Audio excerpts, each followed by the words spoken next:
sir.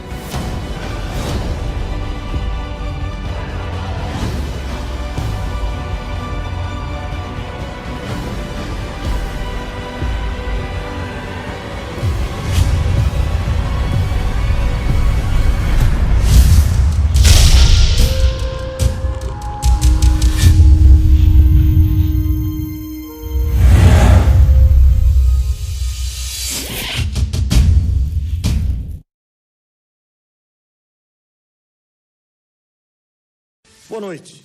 Hoje o SBT Repórter mostra pela primeira vez na televisão brasileira imagens exclusivas do que seria um interrogatório de um ser extraterrestre realizado numa base militar secreta, filmado possivelmente com uma câmera escondida.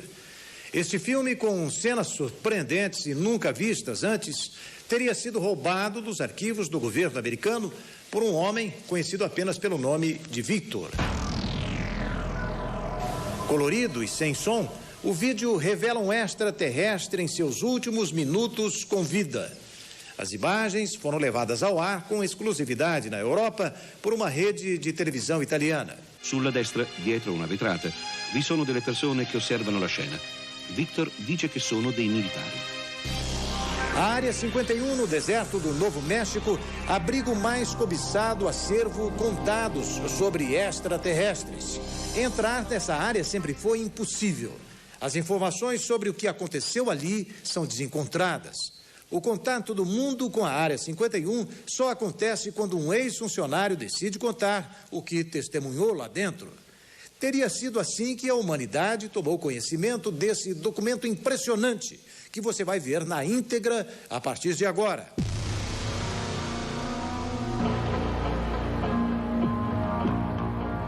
O extraterrestre está sentado e na frente dele um homem de pé que, segundo Victor, seria um militar tentando se comunicar telepaticamente.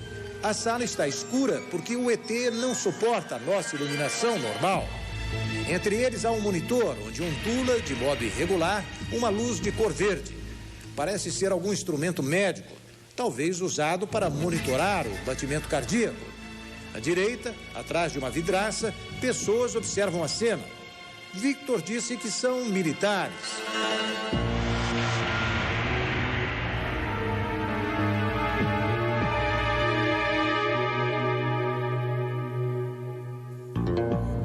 O corpo magro com uma cabeça enorme e alongada. Os olhos são grandes e ovais. O nariz e a boca são quase invisíveis.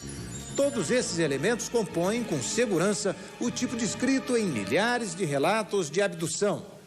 Na parte inferior da imagem, há letras e números, provavelmente o código de identificação do vídeo, com o dia e a hora da gravação. Durante o interrogatório, o alienígena parece não estar se sentindo bem. Seus movimentos passam a ser mais rápidos. Ele parece estar sofrendo e impossibilitado de distância estivesse saindo dela. Nesse instante, a gravação é interrompida. A impressão é que foi filmado com uma câmera escondida.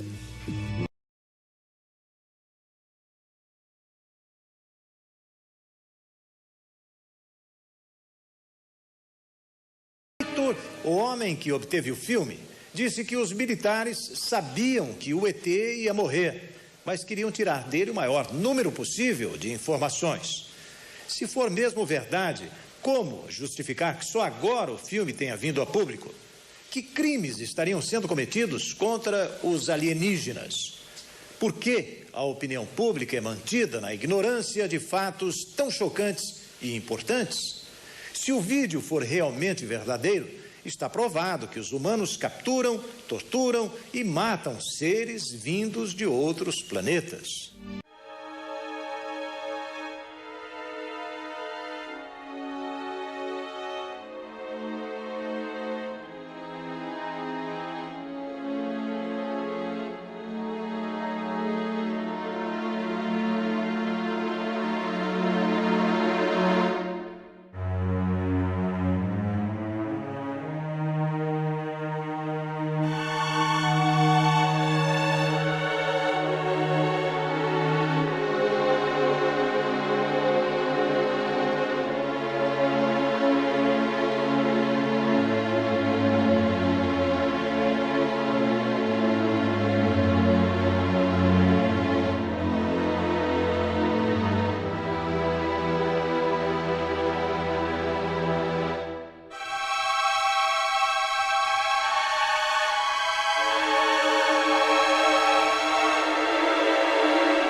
Assista agora às imagens com efeitos, onde é possível notar detalhes que não são visíveis na versão original.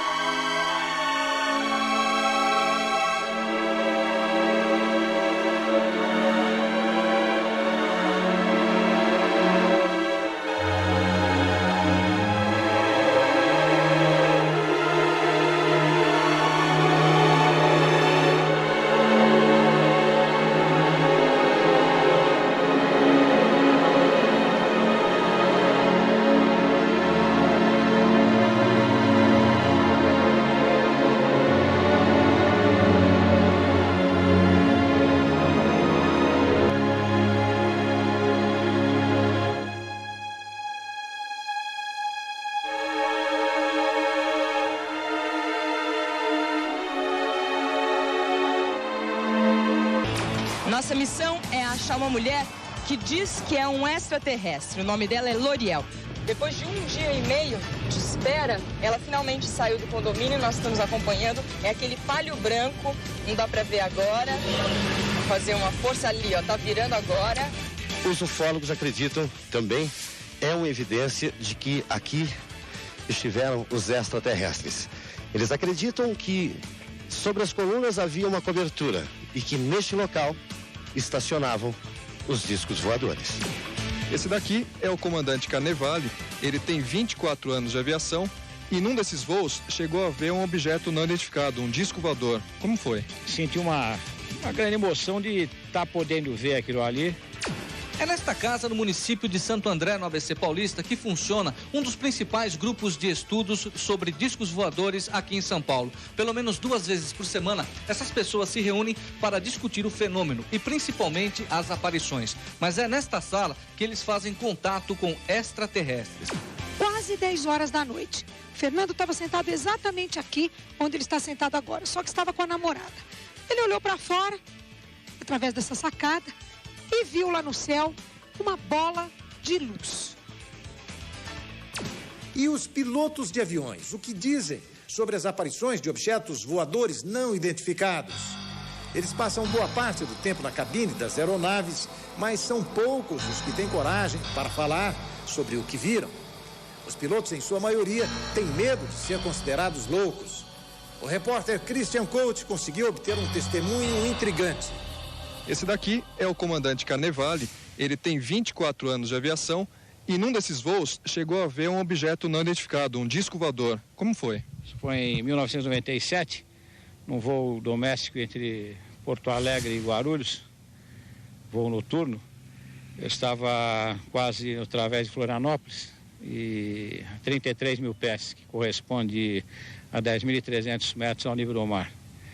Quando eu e meu outro colega avistamos do lado direito da aeronave um objeto colorido, que mudava de cor, entre as cores azuis, um vermelho tipo ocre e amarelo. E nos chamou muito a atenção porque pela velocidade que nós estávamos, aquele objeto nos seguia. Então indagamos ao centro de controle daquela área se havia algum outra aeronave um pouco abaixo do nosso nível e mesmo destino.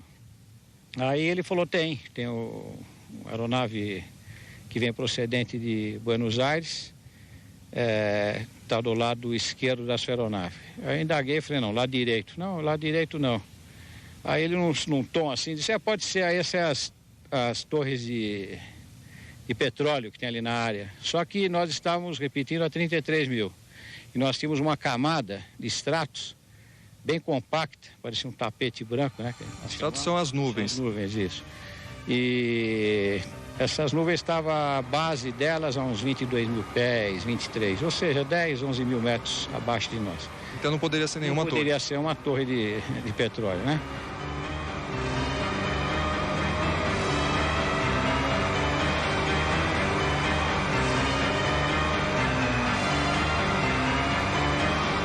Nós vimos que tinha horas que a gente indagava, só acredite quem quiser acreditar, que se eles pudessem nos comunicar por telepatia, e eu e meu colega conversamos, tivemos uma telepatia com eles e manter uma mesma cor durante 5 minutos. E eles mantiveram uma cor azul durante os 5 minutos que nós pedimos. Aí prosseguimos nosso voo, mais 45 minutos, foi que eles foram para o lado do mar e nós veio para a nossa vetoração radar para terminar o nosso voo na capital paulista. Quanto tempo esse objeto ficou seguindo o senhor? 42, 47 minutos, mais ou menos. E o senhor tem certeza que não era um balão ou um satélite? Balão não, porque balão não tem como acompanhar o meu voo. Minha velocidade é em torno de 72% da velocidade do som, corresponde a 820 km por hora. Um balão não tem condição disso. Deixar bem claro também que o satélite, eles não estão nunca nesse nível, né? Os satélites sempre nos níveis mais altos e eles sempre voam horizontalmente e não mudam de cor. E o senhor conhece outros relatos de outros pilotos, então? Tem. Eu estou 24 anos na aviação, tive inclusive relatos de mais uns 20, 25 pilotos. E o porquê não é divulgado, também acho que entra também um pouco de lei de segurança nacional, alguma coisa desse tipo, né? Que talvez vá machucar muita gente, ou não interessa para o governo. Teve relatos de pessoas que viram coisas caindo do céu, que não era meteoro, que é bem fácil você distinguir o que é um meteoro e o que é um objeto não identificado. Um número bastante significativo de pilotos já esteve cara a cara com OVNIs. Isso também é verdade entre os controladores de voos. Douglas Avedikian fala com o repórter Ed Polo e conta que já testemunhou a existência de OVNIs captados pelo radar do aeroporto de Campo Grande, no Mato Grosso do Sul. O radar detectou um deslocamento de um alvo inteligente. Esse deslocamento do alvo na ponte aérea Rio-São Paulo, no sentido São Paulo-Rio. Eu tinha uma aeronave saindo com destino ao Rio de Janeiro e logo embaixo apareceu um plotzinho. O deslocamento é inteligente porque o plot acompanhou o deslocamento da aeronave. Essa aeronave, na época, ela tinha uma velocidade de 400 km por hora. E o alvo tinha uma velocidade de 5.000 nós, o que equivale a 9.000 km por hora. Tudo isso foi detectado no radar. E o que aconteceu na hora ali? Como é que ficou o clima entre o pessoal militar que estava acompanhando esse movimento? O clima foi de surpresa, mas logo em seguida nós tivemos uma determinação que não comentássemos o fato, para que não houvesse uma situação de sensacionalismo, né, por parte das pessoas leigas no assunto. O México é, segundo alguns estudiosos, o país onde ocorre o maior número de aparições de discos voadores. Mais da metade da população acredita em OVNIs e afirma já ter vivido algum tipo de experiência extraterrestre. O repórter Gerson de Souza foi até a cidade onde os moradores mantêm um campo de pouso para discos voadores. Nós estamos em Tula, a 100 quilômetros da cidade do México, local em que os ufólogos acreditam que pousaram discos voadores que aqui estiveram ETs extraterrestres.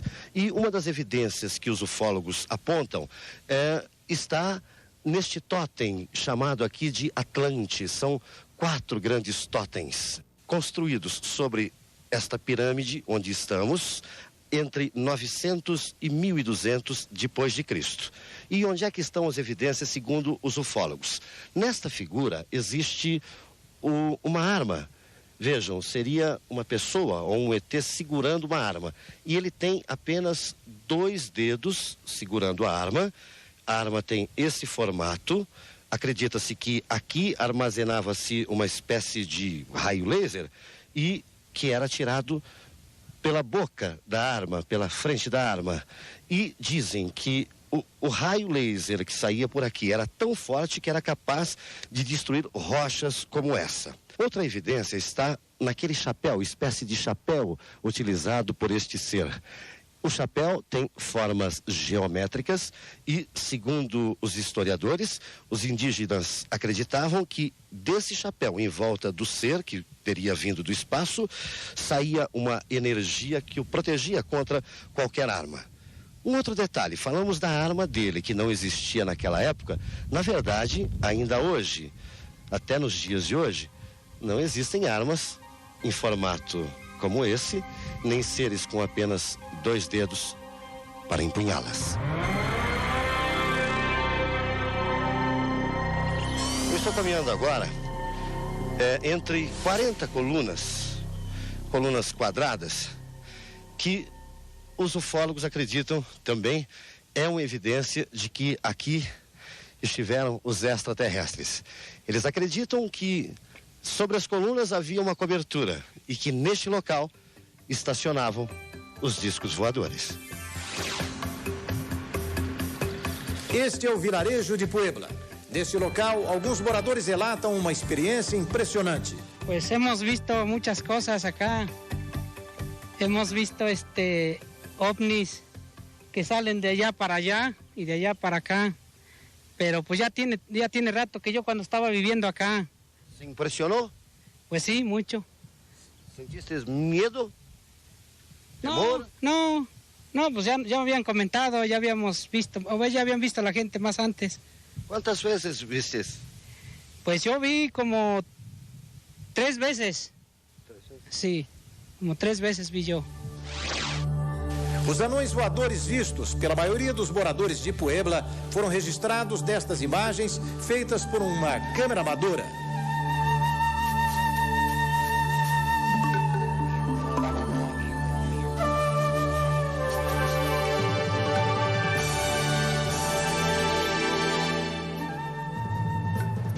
A repórter Maria Cândida, depois de quase um mês de investigações, munida de uma câmera escondida, conseguiu imagens exclusivas de uma estranha mulher que tem dado uma declaração espantosa.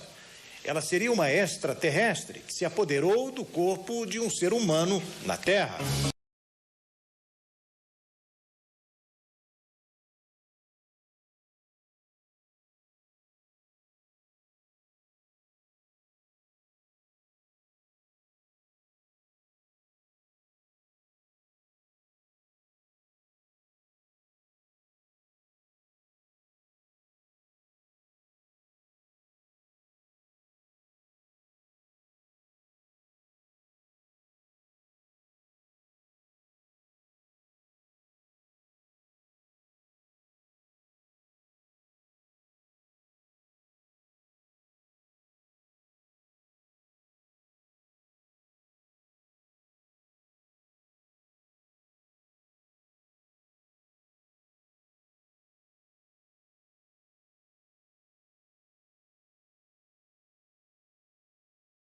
No próximo bloco, um ET vindo do planeta Urano viveria entre os humanos.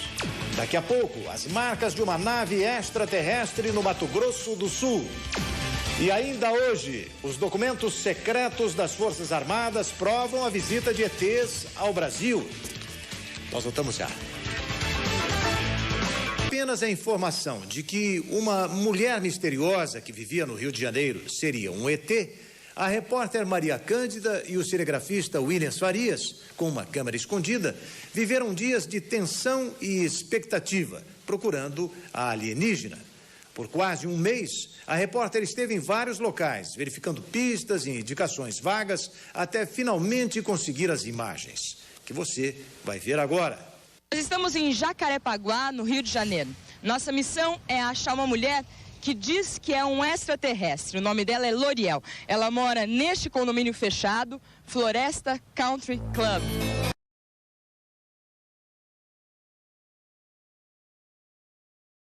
Não dá pra ver agora.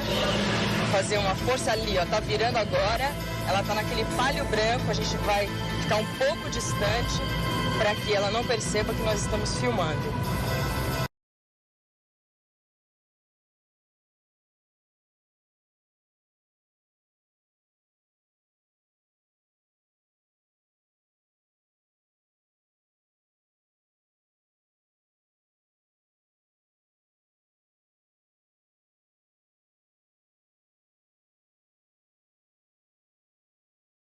Copacabana, alguma das praias.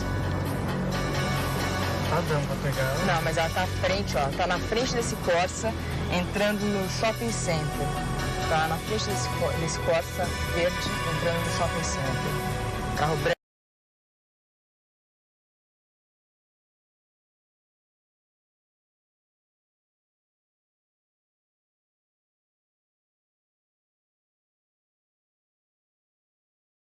Seguir para uma palestra onde divulga as ideias que traz de seu planeta Urano.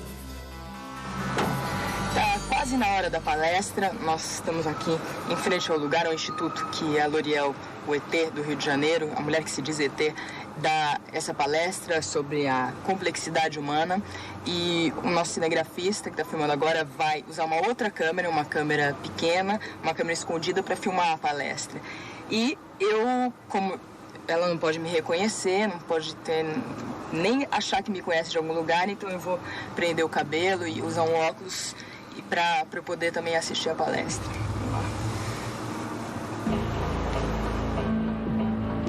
Uma hora antes do início da palestra, o cinegrafista Williams Farias, usando uma mini-câmera, encontra L'Oréal sentada numa mesa de bar. Preste atenção nas respostas da mulher. Tudo bom? Diz uma coisa pra mim, assim, curiosidade. Você tem contato com os seus amigos?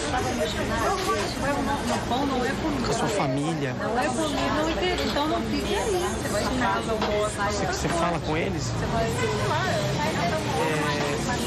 De que lugar você veio?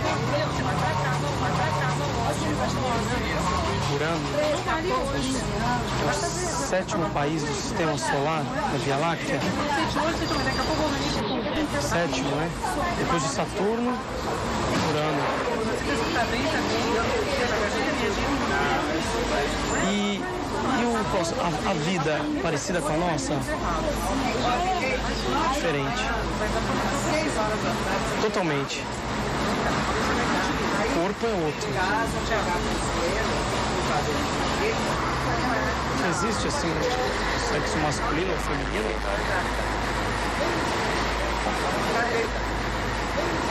É uma vida bem diferente. Mas não existe isso.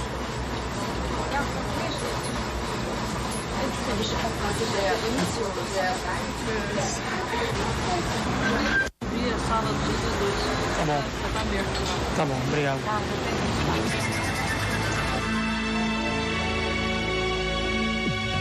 Decidimos acompanhar a palestra de L'Oréal. Durante 2 horas, a mulher falou sobre espiritualidade e deu informações sobre a vida em Urano. Vida em Urano, ela é uma vida extremamente participativa. E ela é uma vida que diariamente nós lidamos com processos de transformação. O que faz com que isso gere uma característica uraniana, no povo uraniano, de que ele não é preso a nenhum tipo de rótulo.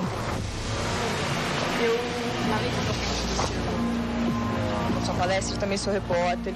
Eu estou tentando saber de onde você é, sobre você há muito tempo, e eu gostaria que você pelo menos falasse algumas coisas. Por exemplo, numa entrevista, de onde você é, se você é um extraterrestre mesmo. Não, por favor, isso é por íntimo, eu não gostaria de dar. Mas nem como que é lá, como que você chegou? Não. Por quê? Não, isso é uma questão particular, eu não gostaria de entrar nesses assuntos. E por que você está aqui? Com o maior respeito, porque eu ouvi essas 2 palestras.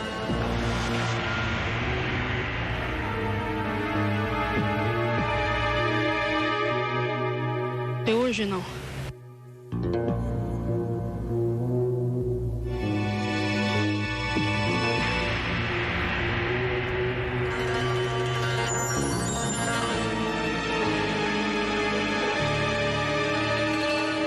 Quando era presidente dos Estados Unidos, Ronald Reagan, ao discursar na ONU, fez uma importante afirmação.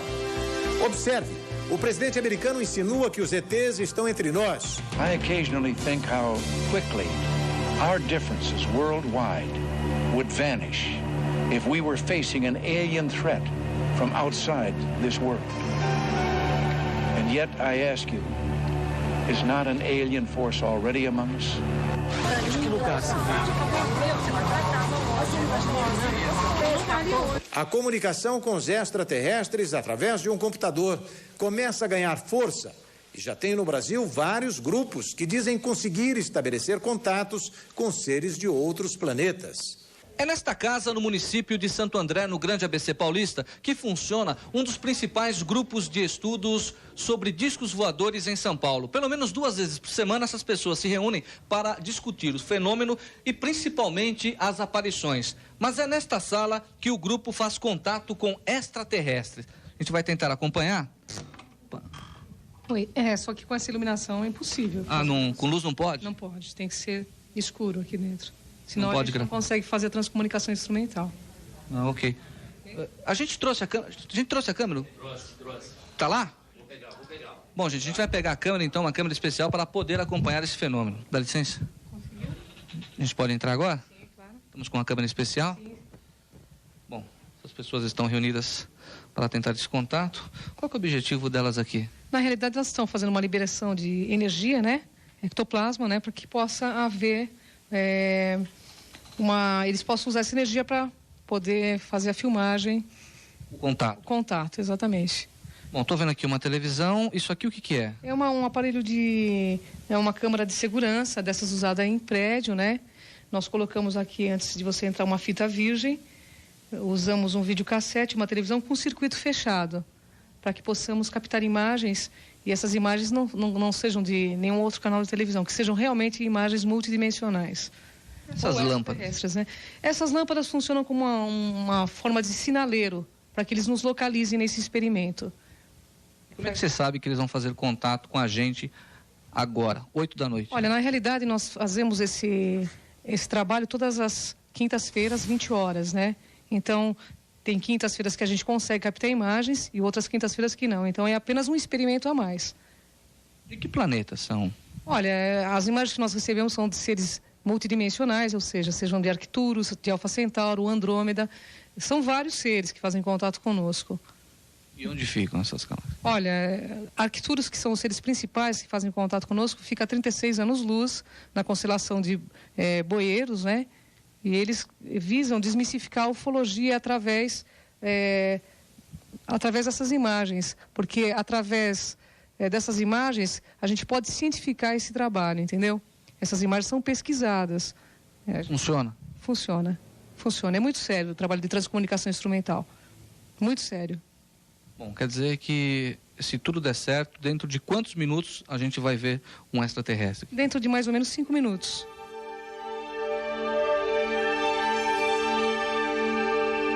Então, agora a gente vai fazer a análise da fita para ver se captou alguma imagem de transcomunicação. É aqui na sala ao lado, né? E a gente vai levar para o técnico para ver se houve a captura de alguma imagem, né? Vamos lá, então? Vamos lá, então. Bom, a fita que nós trouxemos da outra sala foi copiada desse videocassete para o computador. A fita está aqui. E agora o Marcos, que é o responsável por essa análise, vai nos dizer como é que funciona a operação. Sim, a imagem é capturada no computador através de uma placa especial de captura de imagens. Dura mais ou menos 10 minutos a captura e depois eu faço análise nesse programa, onde eu vou vendo quadro a quadro a imagem da fita. Se tiver alguma coisa, então aparece. Se tiver alguma coisa, aparece aqui agora. A gente fica até assim abismado aqui, emocionado por causa dessas imagens que aparecem.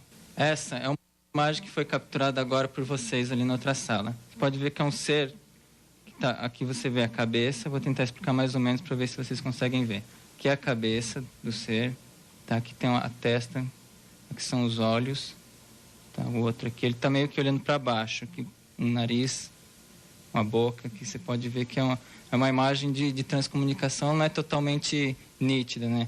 Parece ser um ser de sexta dimensão, né? Ele é mais energético, então ele não é denso, assim, não tem corpo físico que nem a gente, ele é mais energia. Então realmente fica difícil você fazer uma imagem perfeita, porque eles não são nítidos também ao olho nu, né? Então esse seria um ser de sexta dimensão capturado agora. No próximo bloco, o OVNI fantástico filmado por uma família de evangélicos na zona sul de São Paulo. Nós voltamos já.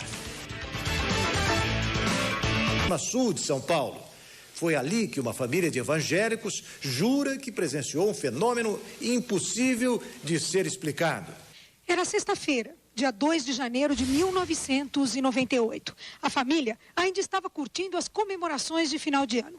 Quase 10 horas da noite. O Fernando estava sentado exatamente aqui onde ele está sentado agora, só que estava com a namorada. Ele olhou para fora, através dessa sacada, e viu lá no céu uma bola de luz. O que você achou que era no primeiro momento, Fernando? No primeiro momento eu achei que fosse um balão, né? E então nós saímos para dar uma olhada. Foi quando ele começou a fazer vários movimentos extremamente rápidos, né? E foi então que nos chamou a atenção para continuar olhando para aquilo, né? Logo depois ele se aproximou, esse objeto se aproximou, e aí eu comecei a chamar várias pessoas que estavam na casa, né? Meu irmão, minha mãe, etc., para ver o que estava acontecendo. Quanto tempo durou a história toda? A história toda durou mais ou menos meia hora. Meia hora. Nesse meio tempo, um irmão que não estava na casa telefonou e o Bruno atendeu. Aí o que você falou pra ele? Ele falou, o que é? Falei, eu acho que é um disco voador. Ele falou, pega a câmera e filma. Então, nesse instante, eu fui subir e coloquei a bateria. No instante, não tinha bateria. Então, eu peguei o carregador, conectei na tomada e conectei a bateria com fio. Aí, comecei a filmar o tempo de duração de filmagem foi 4 minutos. E o que você ficou vendo durante esse tempo todo? Uma bola iluminada que se misturava com as luzes da casa. Fazia muitos movimentos estranhos e rápidos e alguns falam, nossa, é ele que está balançando a câmera.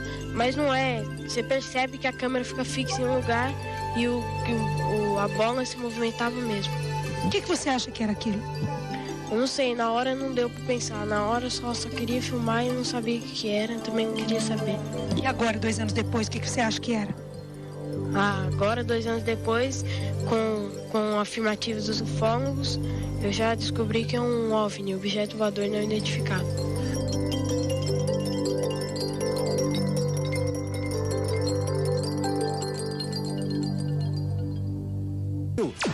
Daqui a pouco, no interior do Brasil, os estranhos relatos de pessoas que dizem conviver com os discos voadores.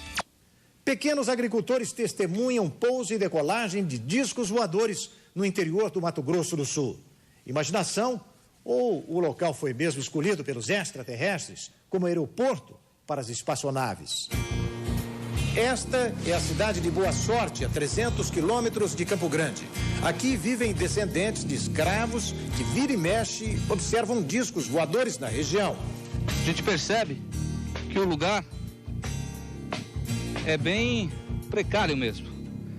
Casinhas de pau a pique, pessoas humildes e com histórias impressionantes. Segundo os moradores desse lugar, é exatamente nessa região que aparecem com frequência os discos voadores. Dá licença, tudo bem? Tudo bem. O senhor pode sair aqui para conversar com a gente? Ed, do SBT. Sim. Qual que é o nome do senhor? Nadir Bonifácio Catarina. O senhor mora aqui há quantos anos? Tá com 36 anos que eu moro aqui. E tem visto alguma coisa diferente aqui? Tem visto, sim. O que o senhor viu aqui? Eu vinha viajando de a cavalo e eu vi uma nuvem assim e parecia um sinaleiro atrás, piscando. E eu fiquei com medo, achando que o mundo ia acabar e corri, entrei para dentro do casebre, fiquei olhando como é que acabou aquele sinal. Esse foi o único ou teve mais? Não, teve mais. Como é que foi o outro? O outro foi num pé de um morro ali, ó. Aqui mesmo? É, aqui mesmo. Aonde que é? Mostra pra gente. Num morro, aqui. Veio uma luz? Veio uma luz pequena e foi indo, ela sumiu e de repente apareceu mais na frente, muito mais grande a luz. Que tamanho mais ou menos? Tamanho da roda de um pneu de traseiro de trator. O senhor ficou assustado? Eu não fiquei muito assustado não, porque a gente veio falar que aqui tem disco voador, né? Eu achei que podia ser um disco voador. O senhor achou que era mesmo? Eu achei que era. Onde foi? O senhor tá falando... É pra cá, tem um morro aqui, vamos lá que nós vemos ele. Apareceu naquele canto de cá, e aí pequenininho, tamanho da roda de um carrinho pequenininho. Aí desapareceu e apareceu mais lá na frente, bem grande. Cheio de luz? Cheio de luz, aí desapareceu, sumiu, eu não vi mais. Em cada caso, um relato diferente. Nossos repórteres procuram agora por uma dona de casa que viu um disco voador pousar numa árvore. São 10 horas da noite e nós estamos no local onde aconteceram as últimas aparições aqui na colônia Boa Sorte. Nós vamos falar agora com a moradora daquele casebre que sofreu uma experiência assustadora na semana passada. Vamos lá. Boa noite. Tudo bom com a senhora? Tudo bem, obrigada. Prazer, Ed. A senhora é a? Jacira. Dona Jacira, A senhora teve alguma experiência aqui? Como é que foi? Eu tive porque apareceu um fogo, uma tocha de fogo assim, no rumo desse pé de manga aqui, em cima no gaio, e uma bola de fogo assim, e aqui só saía faísca, só faísca, faísca. Então que eu fiquei com medo, tava só eu e minhas filhas, joguei bastante água, não apagou, aí subi em cima do pé de manga, levei a mão, não esquentava nem nada, e eu desci. E vim dormir mais minhas gurias, porque eu tava muito com medo, não sabia o que era, né? Não sabia o que poderia ser? Que o fogo a voar ali, não tinha fogo no campo nem nada para dizer que era faísca, né? Pareceu que era fogo lá em cima no pé de manga. As pessoas dizem que tem muitas naves por aqui. A senhora já viu alguma? Diz que tem mesmo, né? Bastante.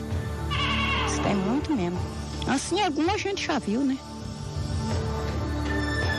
Barulho. Barulho também. Como é que é o barulho? Ah, parece que rola uma pedra, parece que arrasta um couro seco. É assim. No próximo bloco. Aqui desceu a nave. Tem um rastro aqui, outro ali e outro ali. É um triângulo. Nós voltamos já.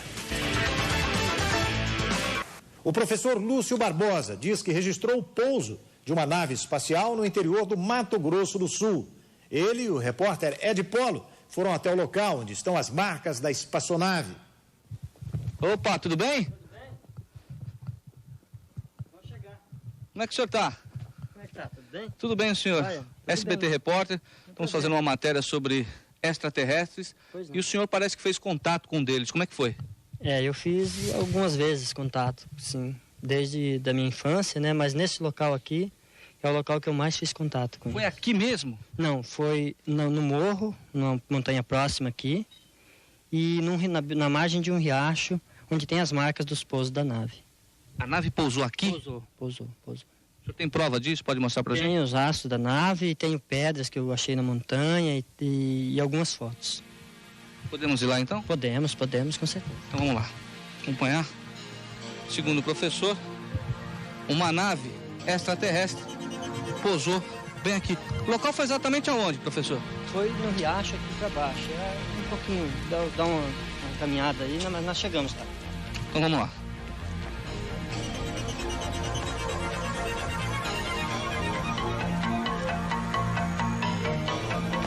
É ali, ó. É aqui? É, bem... Aqui, ó. É aqui. Aqui desceu a nave. Tem um rastro aqui, outro ali e outro ali. É um triângulo. Um pé aqui, outro pezinho ali. O rastro, ela derrete a pedra quando ela encosta o pé no chão e fica esses sinais. E aqui. Mas essa nave era como? Era uma forma triangular. Ela não era uma forma discoide. Que tamanho ela tinha? Ela era mais alta que a gente, numa dimensão que cabia 2 pessoas dentro. E os seres que desceu de dentro dela não eram os seres baixinhos, eram mais altos que a gente também. Magrinho, a cabeça desproporcional ao corpo e movimentos lentos. O que eles disseram para você? Disseram para mim que eles estavam me visitando e que eles eram responsáveis pela genética humana na Terra.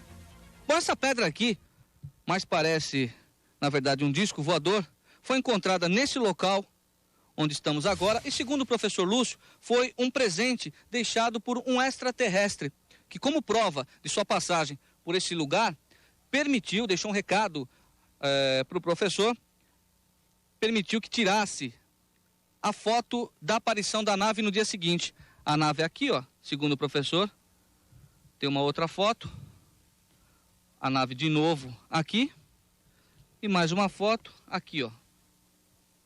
O mais interessante de tudo isso é que essas 3 fotos foram tiradas exatamente desse local onde estamos. O professor vai nos explicar. Essa foto foi tirada exatamente daqui? Daqui. Eu estava sentado aqui à tarde, bem tardezinha, e o disco voador estava sobrevoando aquela montanha, ao lado dessa árvore, lá na montanha.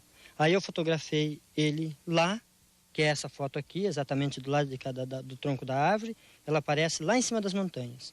E as outras 2 fotos, eu desci mais na beira do riacho, ele se aproximou e eu consegui fotografar ele ainda aparecendo à beira da montanha, também a borda da montanha. Esse também, ele estava mais alto um pouco, eu registrei 3 momentos deles no voo. Bom, segundo o professor, essa árvore é aquela ali? Não, é essa aqui. Essa árvore? Nesse rumo aqui, ó. A árvore estava com folha, agora ela no IP, caiu a folha e está florida. Mas ela estava com folha verde, é bem aqui, nesse rumo aqui. Então, essa é uma árvore e você só estava bem no meio. Essa é aquela e essa outra, essa aqui. É isso mesmo. Ela estava aqui, no meio das duas árvores. E eles deixaram essa pedra como prova de que eu pudesse provar para as pessoas que eles existem, que eles estão aqui. E deixaram eu fotografar a nave para que eu provasse para as pessoas que os ETs existem e que eles estão aqui querendo se comunicar com as pessoas. O geólogo Gilson Martins, da Universidade Federal do Mato Grosso do Sul, não tem dúvidas. O presente recebido pelo professor Lúcio é de outro mundo. Não houve assim, nenhuma ação humana no sentido de dar aquele formato, dar aquele equilíbrio, aquela simetria que aquela peça tem. O fato dela aparecer com um disco voador chama a atenção. Exatamente, isso realmente chama bastante atenção e aquele giro, né, tão equilibrado que ela tem chama bastante atenção. Já o especialista Ricardo Correia, do Instituto Nacional de Pesquisas Espaciais, atesta que a foto do disco voador tirada pelo professor Lúcio é autêntica e, portanto, não se trata de uma montagem. O que nós podemos observar é que as bordas não estão bem definidas, em contrapartida com os galhos e folhas que podemos observar aqui na montagem do ambiente. Isso quer dizer o quê? O que nós temos é que esse objeto estaria depois das árvores, estaria após essas árvores. E outra coisa interessante, não é um material inserido no próprio negativo, justamente pela análise de bordas e também pela análise de cores do ambiente em volta. Eu posso afirmar que eu tenho um objeto verdadeiro, esse objeto foi realmente fotografado, ele está após as árvores, esse objeto é real. Agora eu não posso afirmar se é um disco voador, se é uma caixa de sapato ou é um sabonete. Eu posso afirmar que é um objeto real, está dentro dessa foto e ele está além das árvores. Jaime Malsan é um estudioso dos fenômenos extraterrestres. Há mais de 10 anos ele coleta dados e documentos sobre as aparições de discos voadores e ETs em todo o mundo. Ele nos entregou aqui um documento da polícia da Cidade do México, com data do dia 14 de fevereiro de 2000, e que se constata que apareceu um objeto voador sobre uma escola às 2h20 da manhã. E o documento diz que esse objeto tinha aproximadamente 15 metros de largura, estavam uns 30 metros de altura, e depois se abaixou para 3 metros. A polícia cercou a escola, o objeto foi visto por aproximadamente 50 pessoas, mas ninguém tirou uma fotografia, ninguém gravou uma imagem, porque eram 2h20 da manhã e não havia nenhuma máquina fotográfica por perto. Esse fenômeno foi constatado, inclusive, pela torre de controle do aeropuerto. ¿Sí, señor Jaime? Sí, así es.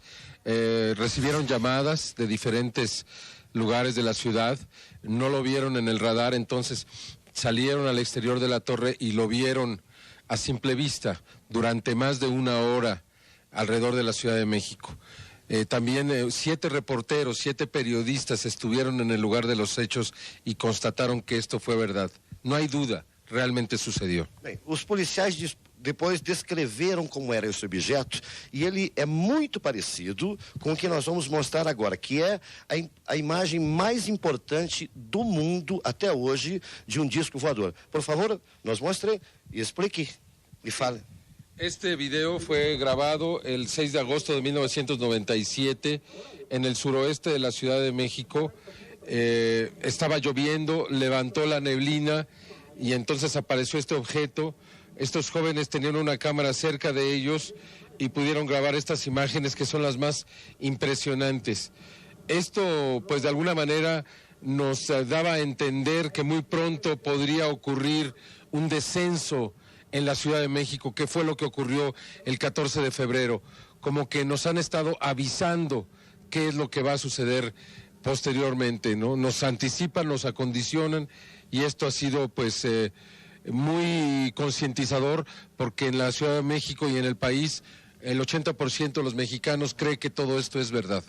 Uma outra imagem sensacional está intrigando as pessoas que se interessam pelo assunto OVNI. Os destroços de um disco voador estariam escondidos num misterioso galpão nos Estados Unidos. Você vai ver agora cenas incríveis que mostram esse objeto voador não identificado que teria se espatifado numa queda na Terra. Este disco voador teria caído em Roswell, nos Estados Unidos. Ele está guardado num hangar da base americana de Wright-Patterson. O filme é curto e tem uma rápida sequência de imagens que mostram a base militar e um objeto na forma de um disco de grandes dimensões e bastante danificado, depositado no hangar. O objeto está preso por cabos. No vídeo, a primeira coisa que se nota é a luminosidade variável nas imagens do objeto. Algumas partes são bem iluminadas, outras têm sombras e a película parece bem mais deteriorada. Nos diversos enquadramentos também se vêem diferentes formas, além do volume do objeto. A cúpula do disco às vezes aparece bem definida e outras vezes menos visível. O filme foi mostrado para os pesquisadores e eles suspeitaram que se tratasse de uma falsificação.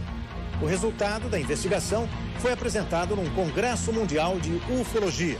O ufólogo Bob Dean descobriu que algumas cenas do vídeo eram de um programa de TV americano sobre OVNIs. Ele procurou a rede que transmitia o programa e falou com os técnicos que o realizaram.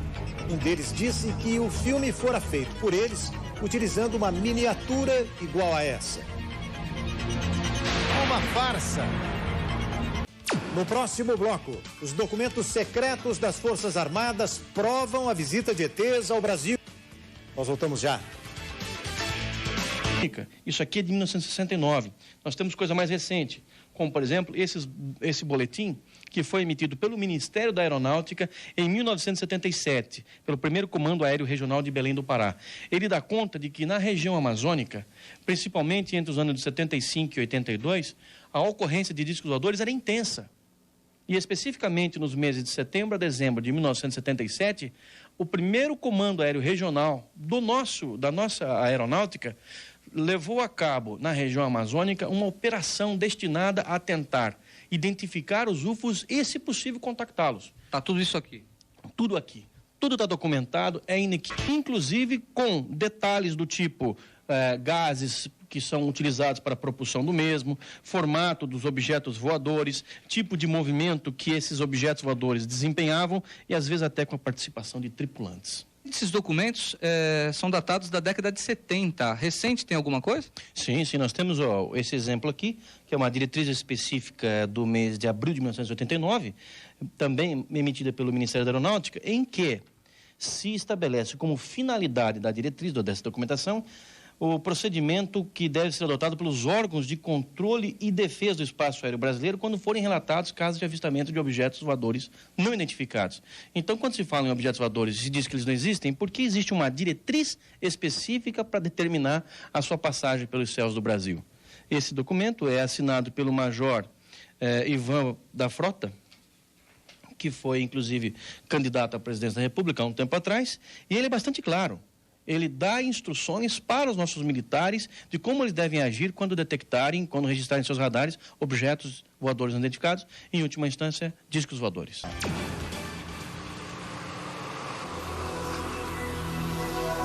Seguindo informações obtidas junto a especialistas em ufologia, o repórter Christian Colt vai ao Ceará, onde faz uma descoberta incrível. Ali, um professor guarda 7 chaves, o que é talvez a mais importante prova da existência de vida fora da Terra. O Reginaldo Ataíde estuda ufologia há 40 anos e ele tem algo muito interessante, que é uma gravação de um diálogo entre um extraterrestre e uma pessoa da Terra. Como surgiu essa gravação na mão do senhor? Essa gravação nos foi entregue por Antônio Alves Ferreira, um abduzido.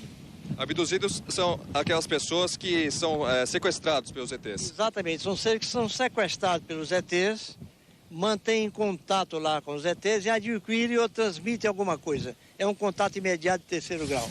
E essa pessoa gravou a conversa com o extraterrestre? Exatamente, ele, de posse de um gravador dado pelo promotor público, ele gravou todo o diálogo. E o que dizia essa fita? O diálogo, ele fazia perguntas, ele tinha 16 anos de idade, analfabeto, ele fazia perguntas sem nexo. Por exemplo, o seu rosto é assim e você usa máscara. De onde vocês são? O que vocês querem fazer aqui? O que vocês querem comigo? E o que eles responderam? Eles responderam que eles eram de Próton, um planeta de fora do nosso sistema solar, e que estariam aqui fazendo observações e que ele havia sido escolhido para tal. Como é que era a fisionomia desse extraterrestre? Ele tinha a cabeça grande, cabelo, esses eram cabeludos, tinha os olhos grandes, boca fina, nariz pequeno. Corpo disforme para o tamanho da cabeça. Durante vários dias, os engenheiros de som do SBT, usando um equipamento sofisticado, tentaram melhorar a qualidade do som original da fita para que se pudesse entender melhor a conversa entre o rapaz da Terra e os ETs. 30 anos depois do encontro, a gravação estava danificada em alguns pontos. Finalmente conseguimos recuperar boa parte da fita. O que você vai ouvir agora nunca antes foi apresentado na televisão brasileira. É uma fita inédita com vozes atribuídas a ETs vindos do planeta Próton. Acompanhe com atenção.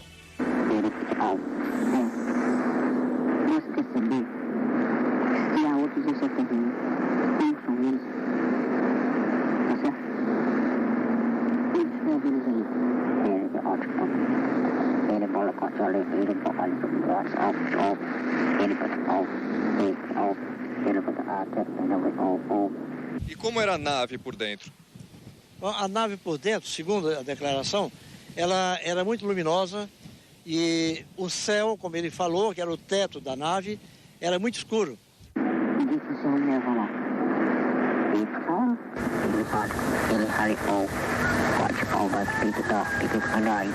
E quanto tempo permaneceu dentro da nave? Um dos períodos em que ele foi, ele passou 3 dias.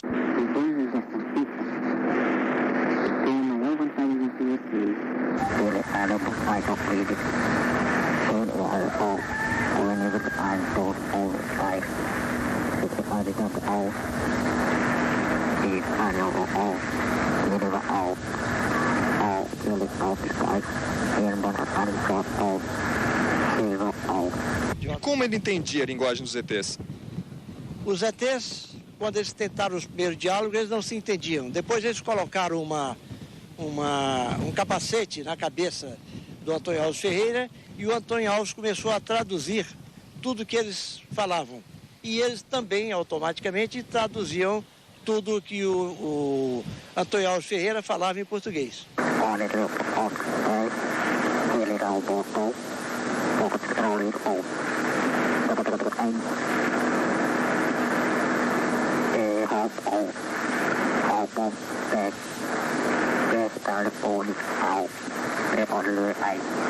Tem muita gente que está nos assistindo e que não acredita na existência de ETs, de povos que vêm, sequestram humanos aqui, porque as pessoas têm o direito de acreditar ou não.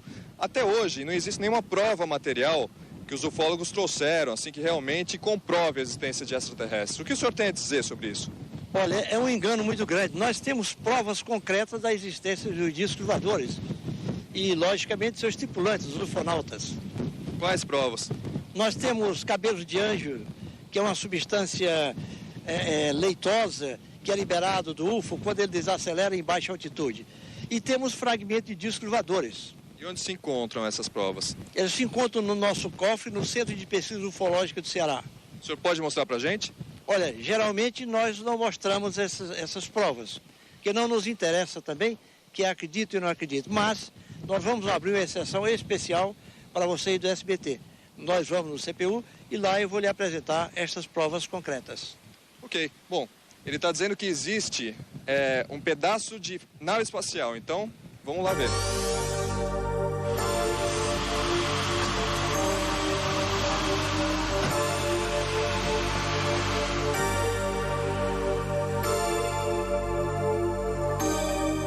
Muito bem, por questão de cautela da nossa parte, nós não sabemos que poderia advir de um negócio desse, né? Então nós geralmente usamos luvas, principalmente ao pegarmos nos cabelos de anjos e nos fragmentos de UFOs, né? Uhum. Vamos então? Então vamos ver.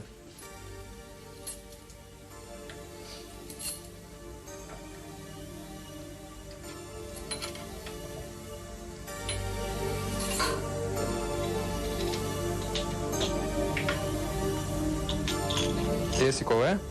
Estes são os fragmentos de discos voadores. Eram 3. Nós entregamos um para um colega nosso dos Estados Unidos para fazer uma análise, não nos enviou ainda o que poderia ser. Porque, eu vou ser sincero, para mim parece apenas um pedaço de metal comum, até bem leve como alumínio. O senhor fez uma análise nisso?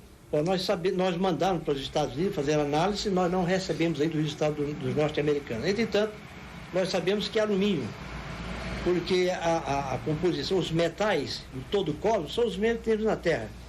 Vai depender da qualidade, da quantidade de pureza, percentual de pureza de cada metal usado em outros planetas. Mas todos os metais existentes na Terra existem no cosmos. E como o senhor conseguiu isso? Isso aqui foi um objeto discoidal que explodiu há 30 anos atrás. Discoidal é um tipo de disco? De disco. Em Goiás, numa fazenda. Então, depois o exército foi lá, cercou, proibiu as pessoas de entrar e sair no local. E pegaram todos os pedaços que existiam. Depois, alguns ufólogos foram lá, balançaram as folhas das árvores e as palmeiras e caíram alguns fragmentos. Alguns, quase 300 fragmentos. Esses fragmentos foram distribuídos entre ufólogos, os mais destacáveis, né? E nós ficamos com 3 fragmentos, dos quais um, como eu falei, foi enviado para os Estados Unidos. Então o senhor foi no local que a princípio teria caído um disco voador? Exatamente. Balançou as árvores para ver se tinha alguma coisa, porque o pessoal da segurança já tinha retirado tudo. Exatamente. E caíram esses pedacinhos aqui. Não só eu, vários ufólogos estiveram no local fazendo isso. Ufólogos ou não, curiosos e tudo mais. Ok, bom, para quem acredita, está aqui, pedaço de um disco voador. Dá para calcular mais ou menos que tamanho que tinha essa nave? Não, segundo nos informaram lá, ela deveria ter aproximadamente uns 5 a 6 metros de diâmetro. Né? E o formato? Discoidal. Disco, de forma de disco. Disco voador. Bom, o senhor falou que tem mais alguma coisa para mostrar pra gente. Sim, além dos fragmentos de discos voadores, nós temos cabelos de anjo. Tá, então vamos guardar direitinho, porque realmente, se for comprovado, isso daqui viajou anos-luz, né? Então, com cuidado aqui, dá licença.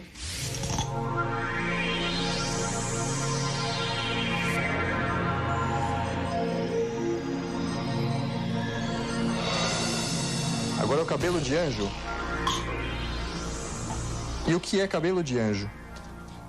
Cabelo de anjo é uma substância liberada do UFO quando ele desacelera e se aproxima mais da Terra. É um líquido que sai da nave. É uma espécie de teia de aranha com a cor de mel. À medida que ele se aproxima do solo, ele evapora. Só que nesta ocasião, o UFO vinha tão baixo que o cabelo de anjo chegou a tocar a areia e juntou-se a areia ficando granulado, como vocês puderam ver aqui. Então vamos tirar com cuidado aqui. Para ele não cair.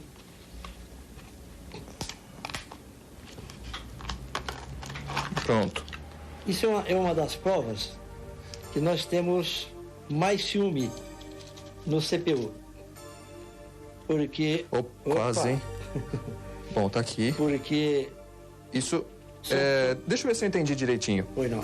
Quando o disco pousa ou decola, ele libera uma substância, um líquido, que em contato com o solo deu origem, no caso a areia, deu origem a essa pedrinha aqui. Ele... Não são todas as vezes que ele toca o solo.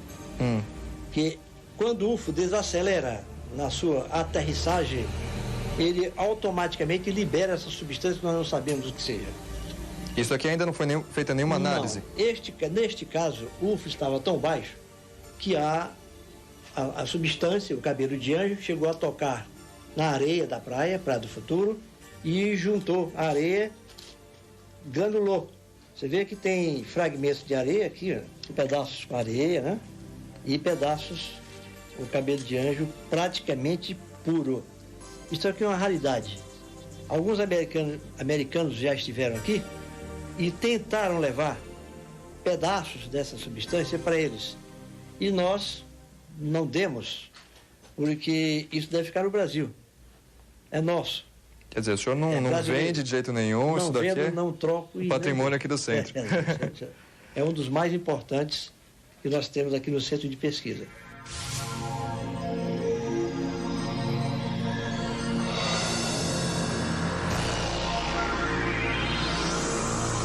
Fizemos várias tentativas, mas até o fechamento deste programa não havia sido possível um contato com o homem que há 30 anos conversou com os extraterrestres. Antônio Alves, hoje com 46 anos de idade, estaria morando em Brasília.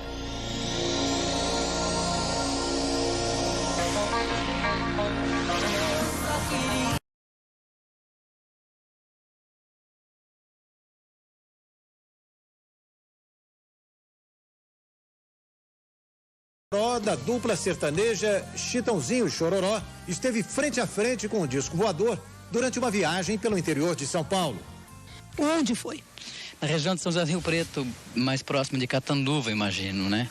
Estava indo por volta de 9h30, eu calculo. Foi quando eu vi esses dois fachos de luz muito fortes. E a princípio eu achei que fosse helicóptero, né? E ali tem uma base, tem um aeroporto, né? Mas não é balizado.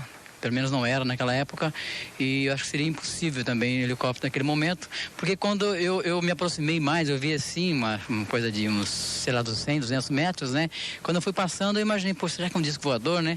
Aí cheguei a colocar o pé no freio para estacionar quando eu cheguei mais próximo, mas aí fiquei com medo por causa das crianças, estava com a minha família toda no carro, eu falei, poxa, se for alguma coisa, acontecer alguma coisa comigo, era uma coisa, mas com a minha família, né? Foi que eu pensei, tirei o pé do freio e continuei, passei pelaquela luz. Aí, quando tinha assim, mais ou menos a distância, que dava para ver no retrovisor, eu olhei, sempre olhando no espelho, aí não vi mais nada. Foi uma coisa assim que depois eu pensei bem, falei, caramba, acho que era realmente um disco voador. 15 anos depois, você ainda acha que era um disco voador? Continuo achando, sim, porque depois eu acabei vendo mais matérias a respeito e depois a minha sogra falou que já tinha visto também alguma coisa muito parecida naquela região. E mais pessoas também já tinham me falado aqui naquela região ali, que costumava aparecer. Se você realmente tivesse parado, tivesse tido coragem suficiente para parar, você já explicou por que não parou, mas o que você teria feito? Qual era a sua curiosidade? Curiosidade, acho que como todo ser humano tem, né, de fazer um contato realmente e ver se existe alguma coisa, né, de outro planeta, que eu acredito hoje que exista, sim. E eu teria, se tivesse jeito de conversar, eu teria conversado na boa. Nós voltamos já.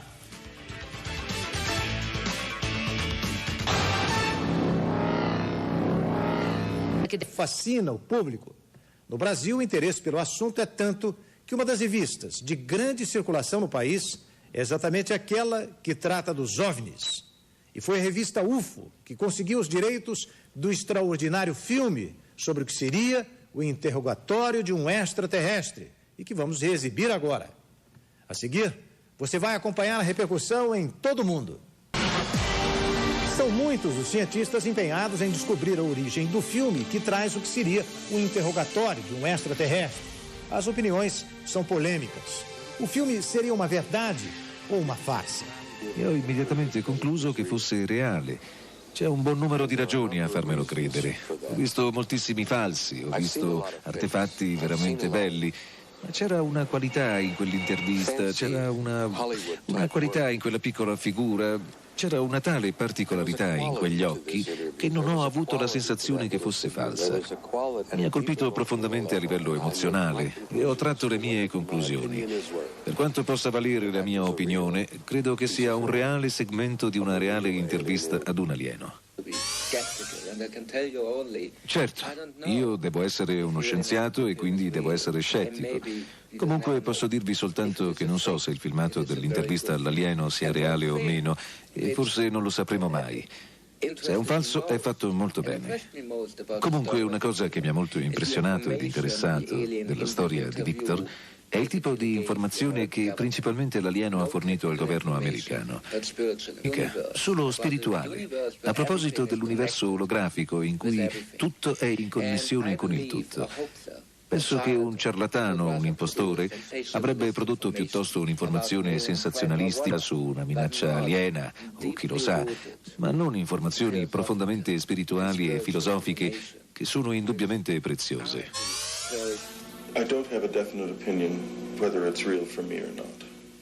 Non ho un'opinione definitiva se sia reale o meno.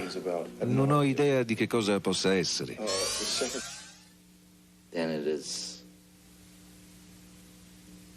Se questo film è reale, è parte della nostra storia e dobbiamo abbassare la testa e vergognarci.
O SBT Repórter de hoje fica por aqui. Boa noite.